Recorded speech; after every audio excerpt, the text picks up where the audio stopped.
corpse pose. Lie on your back, lift your hips and lengthen your tailbone towards your heels.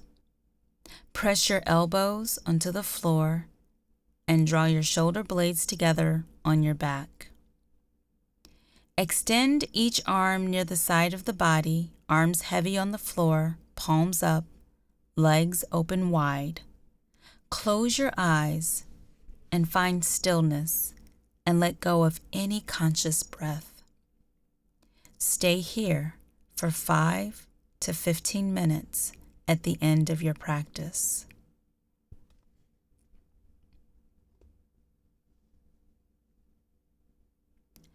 To come out, slowly begin to deepen your breath. Wiggle your fingers and wiggle your toes. Reach your arms up overhead for a big stretch. Roll over onto your right side. Take several deep breaths here. And gently press yourself up into a comfortable seated position.